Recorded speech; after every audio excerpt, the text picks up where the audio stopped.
ସାମ୍ବାଦିକ ସମ୍ମିଳନୀର ଉଦ୍ଦେଶ୍ୟ ଯେ ଦୀର୍ଘଦିନ ଧରି ଚାଲି ଆସୁଥିବା ବାଜପୁର ସୌର ସମ୍ମାନ ଉତ୍ସବ ଚଳିତ ମାସ 25 ତାରିଖ ଠାରୁ ଅନୁଷ୍ଠିତ ହେବ ଏବଂ ଏହି ଅବସରରେ ବିଭିନ୍ନ ପ୍ରକାର ପ୍ରତିଯୋଗିତା ମାନ ଅନୁଷ୍ଠିତ ହେବ ଏବଂ ପ୍ରତିଯୋଗିତାର କୃତି ପ୍ରତିଯୋଗୀମାନଙ୍କୁ ସେହି ଉତ୍ସବରେ ପୁରସ୍କୃତ କରାଯିବ। ତା ସହିତ ପୂର୍ବ ପରମ୍ପରା ଅନୁଯାୟୀ ବାଜପୁର ଅଞ୍ଚଳର ବିଭିନ୍ନ କ୍ଷେତ୍ରରେ କାର୍ଯ୍ୟ କରୁଥିବା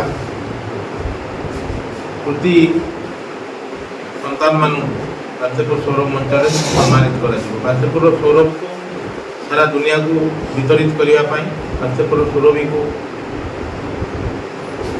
ପୃଥିବୀର କୋଣ ଅନୁକୂଳରେ ପହଞ୍ଚିବା ପାଇଁ ବାଜପୁର ସୌରଭ ସମ୍ମାନର ଉଦ୍ଦେଶ୍ୟ ଏବଂ ଏହାଦ୍ୱାରା ଆମ ଅଞ୍ଚଳର ବିଶିଷ୍ଟ ବ୍ୟକ୍ତି ଯେଉଁମାନେ ଆମ ଅଞ୍ଚଳ ଲୋକ ବି ତାଙ୍କୁ ଚିହ୍ନୁନାହାନ୍ତି ବା ଜାଣିପାରୁନାହାନ୍ତି ତାଙ୍କୁ ଆମ ଅଞ୍ଚଳ ସହିତ ପରିଚିତ କରିବା ସହିତ ସାରା ଦୁନିଆରେ ତାଙ୍କୁ ଆମେ ପରିଚିତ କରାଇବା ଏବଂ ତାଙ୍କୁ ତାଙ୍କ ଆମ ମାଧ୍ୟମରେ ଆମେ ବାଜପୁରକୁ ଗୋଟେ ଗୌରବବୋଧର ମାନେ ଅବସ୍ଥାକୁ ଆମେ ବାଜପୁରକୁ ଆଣିବା। ଏହି ହେଉଛି ମୁଖ୍ୟ ଉଦ୍ଦେଶ୍ୟ।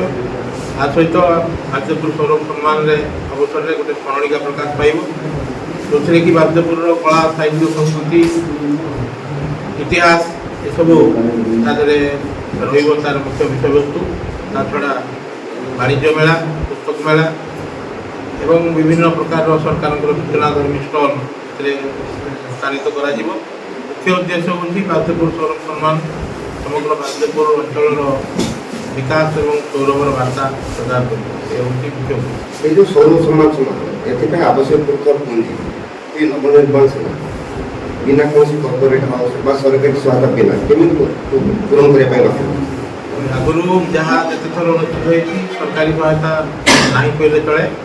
କେବଳ ଯାହା ସପୋର୍ଟ ଯାହା ମିଳେ କିନ୍ତୁ ସମ୍ପୂର୍ଣ୍ଣ ଆମେ ନିଜସ୍ୱ ବ୍ୟବସ୍ଥାରେ ଯେଉଁ ଅଧ୍ୟକ୍ଷ ଜୟପ୍ରକାଶ ମଲ୍ଲିକ ତାଙ୍କ ବ୍ୟକ୍ତିଗତ ଉଦ୍ୟମରେ ଏସବୁ କାର୍ଯ୍ୟ କରିଆସିଛନ୍ତି।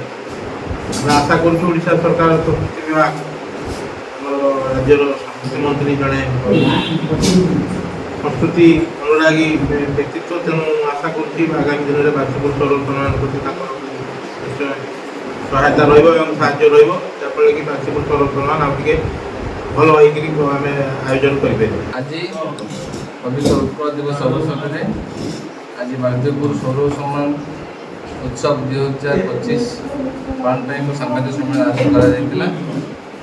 ଉକ୍ତ ସାମ୍ବାଦିକ ସମ୍ମିଳନୀ ଆୟୋଜନର ଉଦ୍ଦେଶ୍ୟ ହେଲା ଆଗାମୀ 25/4/2025ରୁ 4/5/2025 ପର୍ଯ୍ୟନ୍ତ ଦୀର୍ଘ 10 ଦିନ ଧରି ବାଜପୁର ସୌର ସମ୍ମାନ ଉତ୍ସବ ପାଳନ କରାଯିବ। ଏଥିରେ ରାଜ୍ୟ ବାହାରୁ ମଧ୍ୟ ବିଭିନ୍ନ ବାଣିଜ୍ୟ ପ୍ରତିଷ୍ଠାନମାନେ ଯୋଗଦାନ କରିବେ।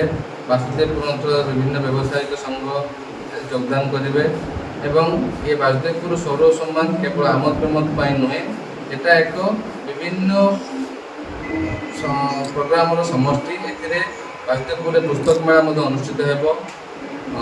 ବାଣିଜ୍ୟ ମେଳା, ପୁସ୍ତକ ମେଳା ଏବଂ ସମ୍ବର୍ଦ୍ଧନା ସଭା ବିଭିନ୍ନ କ୍ଷେତ୍ରରେ ବାସୁଦେବପୁର ଅଞ୍ଚଳର ବିଭିନ୍ନ କୃତି ପ୍ରତିଯୋଗୀ ବିଭିନ୍ନ ସୌରଭକୁ ତାଙ୍କର ବାସ୍ନାକୁ ଲୋକଲୋଚନକୁ ଆଣିବା ପାଇଁ ଏ ପ୍ରୋଗ୍ରାମ ଆଗାମୀ 2025ରେ ଏହି ପ୍ରୋଗ୍ରାମ ବାସୁଦେବପୁର ପାଇଁ ଏକ ବଡ଼ ପ୍ରୋଗ୍ରାମ ହେବା ପାଇଁ